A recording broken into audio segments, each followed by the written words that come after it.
Hali al-malu salih lil mar'is salih. Şu hakta hadisler. Yaxşı, hali baylık İslam din yarlı bol degi zatda yok. Şu hadislerge qaragan zamanna yaxşıdır mal, yaxşı adamga dedi. Baylık yaxşıdır, yaxşı adamga. Yaman adamga baylık yaman yolga tarta o. Yaxşı adam yaxşı yolga tarta. Muna hadis qaragiz.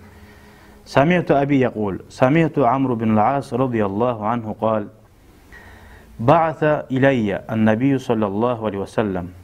Amr bin As aytı, mene artımdan Peygamber yibardı dey. Ve buyurdu mağa dey, an ahuza alayya siyabi ve silahi. O pıraklarını da alıp, savutlarını da alıp çıktı. Buna geldi. Armiyani çakırı koya. Summa ati, son beni yanıma geldi baytip, bari şu asını ulanı Amr'ga. İnni uridu an ab'asaka ala ceyşin. Bu garayta Peygamber çakırı. Men seni bir askerge yibarmaz suyaman degen. Davga.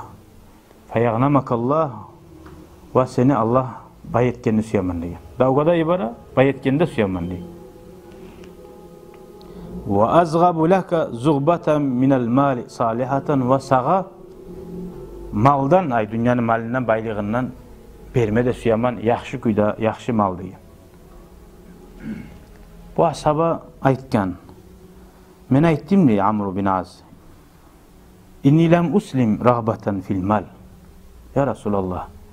Men Müslüman bulmaklığım sebebi sen bana baylık versin, mal versin de bulmagan man Müslüman. İnnama aslamtu rağbatan fil İslam.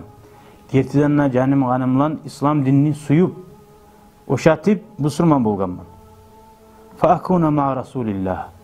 Men bolmas suyaman Allah'ın elçisi sallallahu aleyhi ve sellem'den birça dünyada ve ahirette ve barzakta. Faqala Peygamber aleyhissalatu vesselam Amr'ga aytti. Ya Amr, hey Amr, ni'mal malu salih lil mar'is salih. Neçede mal, halal mal, yaxşı mal, yaxşı bola, yaxşı adamga da baytti dey. Aynı zat anlaşıldı bununla. Peygamber şahitlik etti, şu Amr'u yaxşı adam keyina. Ve Peygamber şahitlik etti, şu davga varıp ötüp alagan sağa berilegen malda yaxşı maldı. O zoqda yaxşı bola mal Allah'ın yoluna harcangan, Allah'ın razılığı bulsun üçün harcangan mal.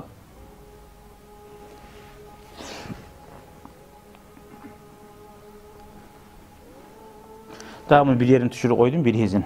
Daha geldi baytti dey, men bardım dey, Peygamber aleyhissalatu vesselam namaz cuna türeydi. Fasa'ada ileyye al-basara, summa ta'ta'a.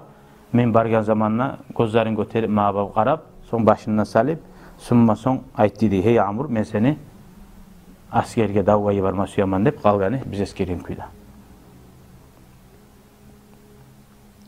O zoqda şöyle, sen tilab almayan mal, uzun karışıp, damayın çığı, bir sunturlanıp almağın son, Allah bergen mal halaldır ve barakatlidir.